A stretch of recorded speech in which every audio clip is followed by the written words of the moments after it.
And while it was, again, seemed really incongruous to me to have these people celebrating and, almost exuberant, when they were getting the numbers matched and this mood of people, it was after a few weeks that I realized that, these guys were reconnecting with people from their hometowns. And most of these guys had never graduated college. They had never even graduated high school. And this was in some ways the closest they'd ever get to a reunion. I see. That's great. What else was surprising to you in terms of what your image of prison was before you got there? Anything else that was kind of took you aback? Well, I underestimated how bright and ingenious the other people in the prison would be. You tend to think of people in prison as, just people who made huge mistakes and people who, made a mess of their life and all that. But what you don't realize is that a lot of these guys are entrepreneurial geniuses and have incredible savvy. There isn't a single concept that you would learn at Harvard Business School or at Wharton that you couldn't learn inside federal prison. I heard all of them. Everything from new product launch to promotional incentives to supply chain management, territorial expansion, barriers to entry. Every one of those concepts I heard lucidly explained inside prison, except in the parlance of the drug trade, right? Because 99% of the people that I did time with were there for drugs. And so they understood and had a sophisticated grasp of all of these business concepts.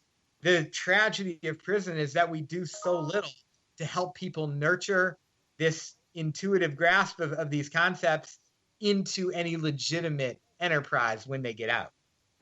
Oh, that's a great point. I was going to ask you to compare federal prison to state prison. I've visited 5 state prisons in different states, California, New York, Connecticut, but I've never visited a federal prison, so I have no concept of what the differences are. Can you tell us a little bit about that? Well, in general, federal prisons are a little bit more uniform and a little bit nicer. Than, there are certainly some new state prisons that are nice, but there are also some much older state prisons that fall into a pretty dilapidated state. In the federal system, since the federal government can run deficits and states can't, the federal government has been able to probably maintain prison facilities a little bit better than some states. So that's one difference. A second difference is that, people in federal prisons are there a lot longer. The average sentence in federal prisons is about twice as long as the average state prison sentence. And when you're in state prison, you tend to get paroled much faster, whereas in federal prisons, you have to do 85% of the time by statute. So you get a lot of people that are doing, 15, 20 years. In fact, most of the guys I did time with had a 10-year mandatory minimum for selling drugs, plus a 5-year automatic enhancement for having a gun on their case, which means there was a gun in their car, a gun in their house, or a gun on their person when they were apprehended. So almost all of them had 15 years before any additional enhancements, like selling drugs near a school or a park, or, that you get an extra 2 years for those. So most people had 15 to 17 year sentences and were going to do 13 to 15 years of time of that sentence, right? Whereas in state prisons, I think the average the average person does about 3 or 4 years in a state prison. Yeah. Now, in terms of crimes, and you just mentioned, I didn't realize this myself, that most of the people doing time in a federal prison, most of them are there for drugs. Are there crimes which should be punished with prison time in a federal facility, and crimes which should not be punished by putting someone behind bars? And what alternatives are there to being locked up? Well, I don't think, I think that we should decriminalize drugs in this country. And so I think anybody that that is apprehended with drugs and test positive for drugs should be put into a treatment program.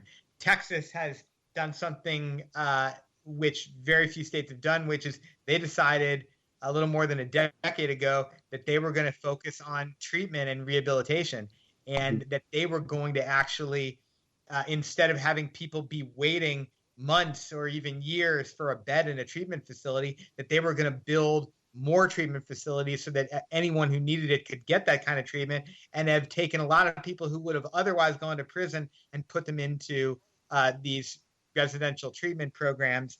And you know what? They've closed 8 prisons in the last decade thanks to that policy change, and they've saved millions and millions of dollars as a state having done so. And they've of course helped a lot of people heal, getting the sort of treatment that they would never get inside of prison. Now, that's quite a statement.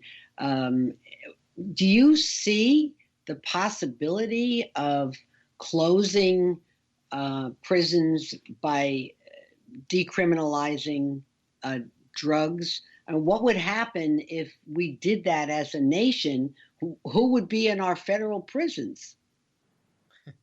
Well, there would still be some people who commit fraud. Yeah, there would be, right. People who are, found guilty on like terrorism charges. Yeah. There are going to be people on hate crimes charges. There, are certainly other types of federal crimes, but people who commit drug crimes are the single largest, subset of federal prisoners. Right. And about, I think, 45% or so of the federal system is comprised of those folks. So certainly if we were to do as a nation something like what Texas, a conservative Republican governed state, has done over the last 12, 13 years, then we would absolutely be closing federal prisons as well. Right. The subtitle of your book is What My Year Behind Bars Taught Me About America's Prison Crisis. I wanted to ask you what you learned from your experience, and to read a small section of your book to our listening audience that you selected. So what did I learn from my experience? Well, right. I learned, first of all, as I mentioned, the incredible, entrepreneurial bent of people inside prison, and the fact that we do so little, again, to actually help rehabilitate people and train them for successful careers when they get out. There were only 3 courses during the whole time I was incarcerated.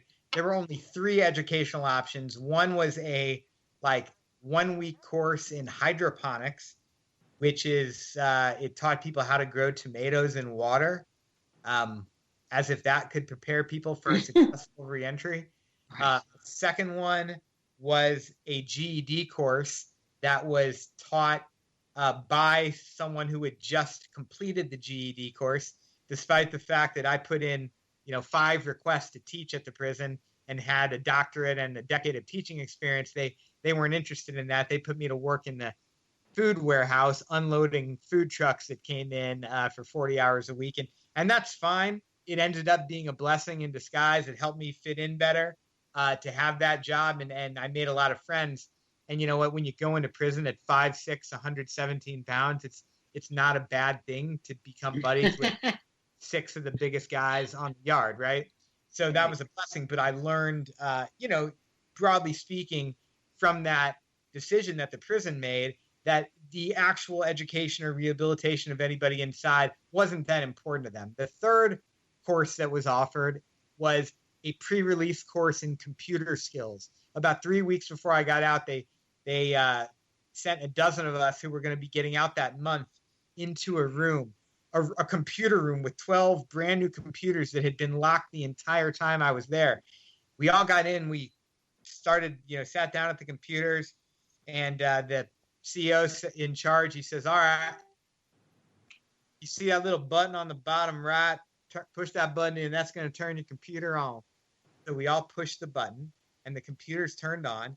And then these guys, none of whom I think had ever been on a computer in their life, because this was 2010, and they'd all been locked up about 15 to 20 years. they were all, one of them was playing with the mouse, just putting the mouse in circles. And he's saying, yo, CO, he says to the correctional officer, when I move the mouse and he's showing the arrow on the screen, he was fascinated by the correspondence of the movement between the arrow on the screen and his almost childlike in his fascination with this. He says, yo, CO, when I move my, the CO says, shut the fuck up. Wow. And then we sat in silence for 45 minutes, looking at a computer screen and playing with the mouse. And at the end of 45 minutes, the CO says, y'all remember that little button on the bottom right? We'll push it again and get the back to yourself. Wow. And so that was our course in computers. That was it. Mind you, going out into the world for people who have never been on computers, who, you don't get a job by knocking on doors anymore. You don't get a job through the classified section of the newspaper. You got to know how to go online to find job openings. And this was FCI Manchester's answer to that. So really sad. Yes. And it, told me a lot about the prison system. And their priorities. Now, I had asked you to read a section of your book, but we have almost no time left today. But would you be willing to come back so we could do another interview with you? Would you be willing to do that? Sure, I'd be happy to. All right. So I'd like to save that reading from your book until the next time. So I thank you so much, Jeff, for joining us today. And my listeners, thank you so much for listening.